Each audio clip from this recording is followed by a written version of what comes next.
You know when a police chief really feels his power? When he hires and fires people? When he throws folks in jail? When he's bossing everyone around all morning? No, there's no power there. Just bureaucratic red tape. Like directing traffic. Not that it's all bad. No, I feel it the most when people come to me with accusations. Accusations happen outside the law. They don't need to be rational or supported by evidence. They don't petition justice in the careful words of legal formality. No, an accusation is a personal cry, full of resentment or envy, a defeated moan, or an angry howl.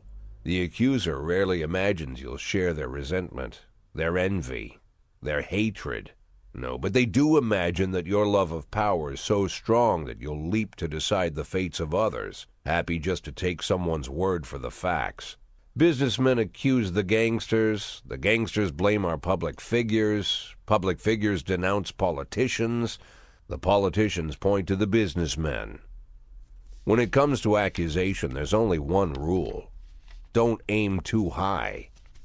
If you overestimate your own importance, then complaining can cost you your life. So choose the easier path. Exaggerate as far as you can, and try to make your plea sound as sad and pathetic as possible.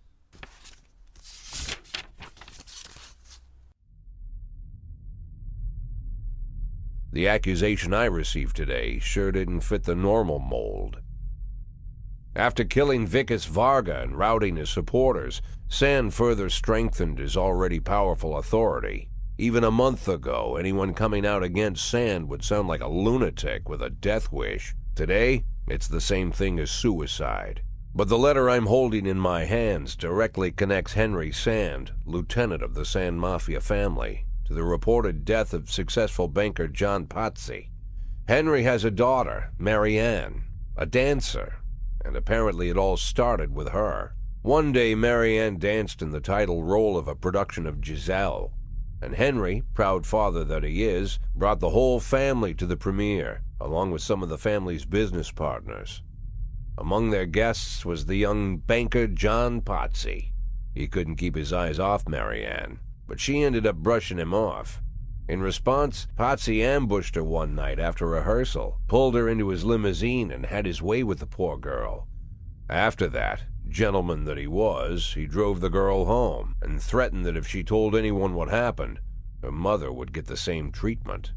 But her father still managed to shake the truth out of Marianne, and he decided to take his revenge. Of course, Henry knew he couldn't just go with his instincts and put a bullet in Pazzi in broad daylight.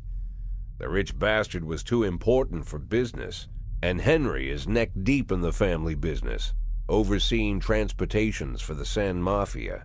He knew about every delivery delay, every car, and every shop. It was mostly thanks to Henry that the whole Sand operation rolls so smoothly. Henry has free access to all their off-book cars, and a tar-black motive. Yeah, he could easily arrange the death of John Pazzi as a drunken, late-night hit-and-run. But Henry Sand is smarter than that. If this story about Pazzi is true, he'd more likely go to the boss and ask permission. I'd have figured this letter the ramblings of a retired gangster looking to spice up his life with little excitement. The way the letter started, "My dear little old cupcake," I had every mind to toss it in the trash. But something else got my attention. They're rarely ever signed, but this one ended Robespierre, and I doubt it's an imposter. No one would go against the most powerful group in the city, hoping to hide behind the name of some prankster clown. Like everyone else, I had no idea who Robespierre was or what he wanted. But there was no doubt that this guy was more than a little crazy. An arrogant psychopath. Could be dangerous. Definitely worth looking into.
412A in progress.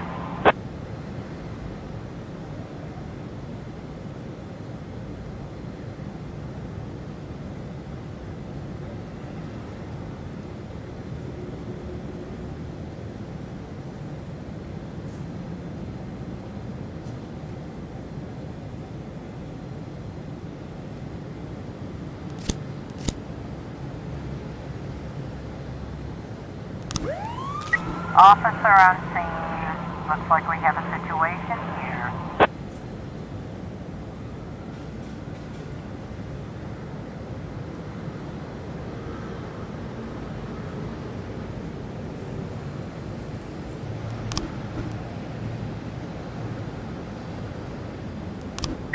Nine 10B complete.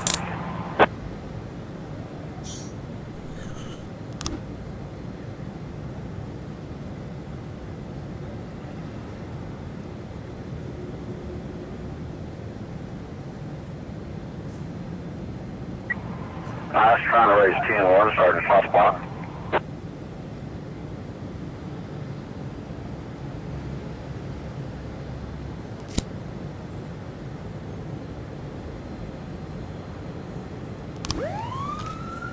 Nine 10C in progress.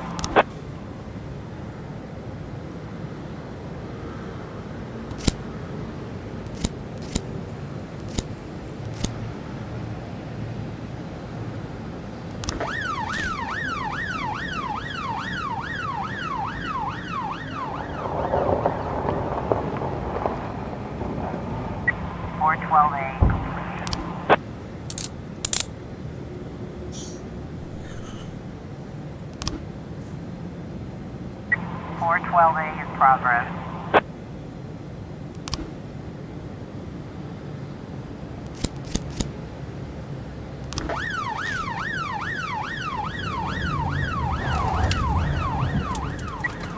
I was trying to raise 10-1, Sergeant Hotspot.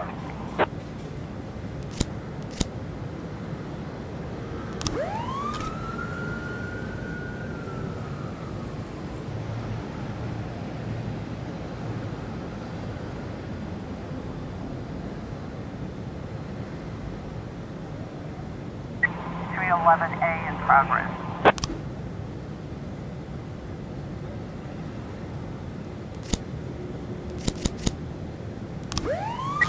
A completion.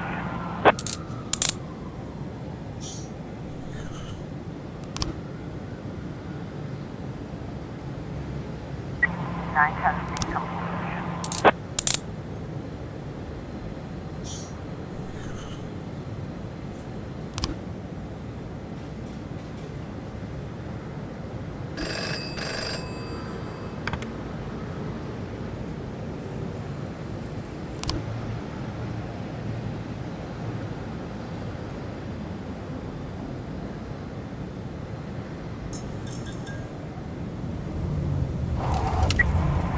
A complete.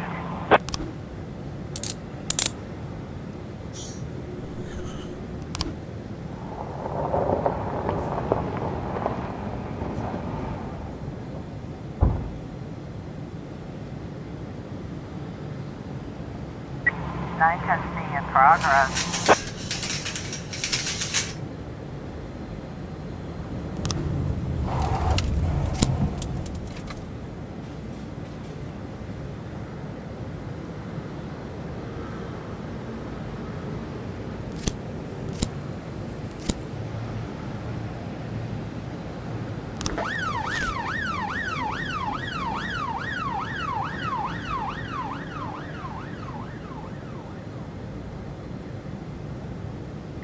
More 10B in progress.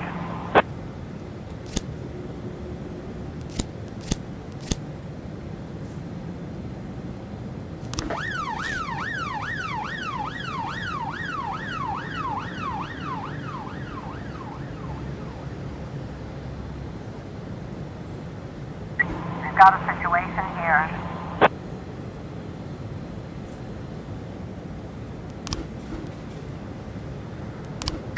Nine 10C completion.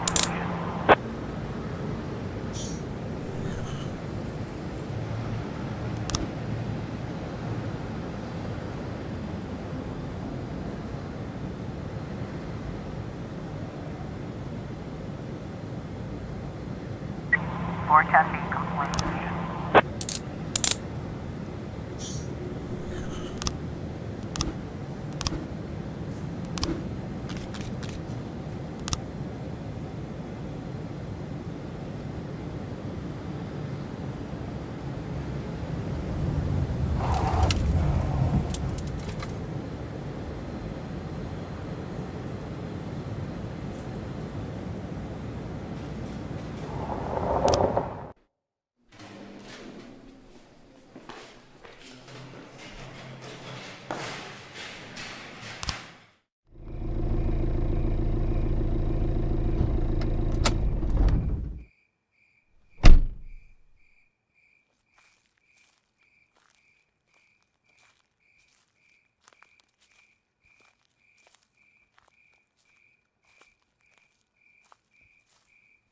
Oh, Jack, you always come back so late. What's wrong? Bad news? Good news, Jack. Laura is ready. Ready how? She's coming back? When? Not that fast, Jack. Laura's ready to talk. But if she's ready to talk, she's getting ready to come back. You just need to find the right words. You can find the right words, right, Jack? I'm not an idiot. I didn't ask for this, Jack. It's the middle of the night, and I'm alone on an old farm, 40 minutes away from anywhere, sat on a creaky porch, and now I'm getting snapped at. I came here so you could personally promise me that you'll be able to find the right words. So let's try again. You can find the right words, right, Jack? I can find the right words, Mrs. Markham. That's good to hear. Tomorrow night at 3 o'clock at the Octopus Restaurant. You know it? Yeah, but it's closed at night. Oh, I've arranged for them to be open. Don't be late. But don't come too early either.